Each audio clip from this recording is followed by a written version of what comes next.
আগে নবীর রওজা ভাঙবো, নবীর রওজা না ভাঙ্গি আমাদের ছোটখাটো রওজাগুলা মাজারগুলা কেন মূলত বিষয় হলো মাজারগুলোর কি অপরাধ। আমাদের এই দেশ যে সময় সৃষ্টি হয় না এর আগে এই মাজার সৃষ্টি। তাহলে আজ কিছু সন্ত্রাসী কিছু উগ্রবাদী আমাদের এই মাজারগুলো ভাঙচুর করতেছে, এগুলো যেন না করে আমরা প্রধান উপদেষ্টা বরাবর স্মারকলিপি দেওয়ার জন্য আমরা এখানে সবাই উপস্থিত হয়েছি। এর হইল কমই এবং কি নাবালক আলেমরা যারা কোরআন হাদিস বুঝে না ওইরকম। আপনাদের সাংবাদিকদের মাধ্যমে একটাই দাবি, যদি এই মাজারগুলো যদি হারাম হয়, নিষিদ্ধ হয়, যদি এগুলা যদি নিষিদ্ধ হয় আমাদেরকে বুঝিয়ে দিলে আমরা নিজেরা ভেঙে ফেলবো। কিন্তু রাতের অন্ধকারে দলবল নিয়ে এসে এইভাবে মাজার যেন হামলা না করা হয়।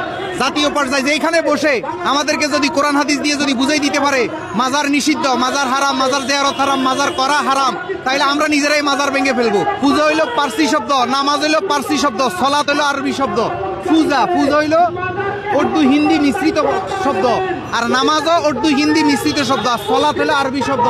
তো নামাজ যে তারা মাজার পূজারি বলে এটা ঠিক আছে, এটা কোনো আমাদের দুঃখ নাই, কেন এটা সত্য, কেন তার ভাষাগত বেশ কম, পানি জল এরপর ওয়াটার আপ, এই ভাষাগত বেশ কম, অন্য কোনো বিষয় না।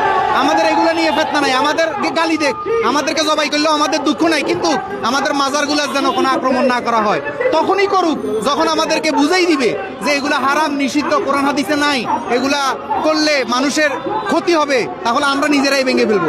মাদক দ্রব্যের বিরুদ্ধে আমরাও, যেখানে মাদক দ্রব্য ব্যবহার হয় এগুলোর বিরুদ্ধে আমরাও সচেতন, আমরাও তাদের বিচার করি এবং কি তাদেরকে আমরাও পাত্তা দিই না, এবং কি যেসব মাজারে এসব মাদক দ্রব্য গ্রহণ করা হয় আমরা ওইসব মাজারে আমরা নিজেরাই প্রতিহিত করবো।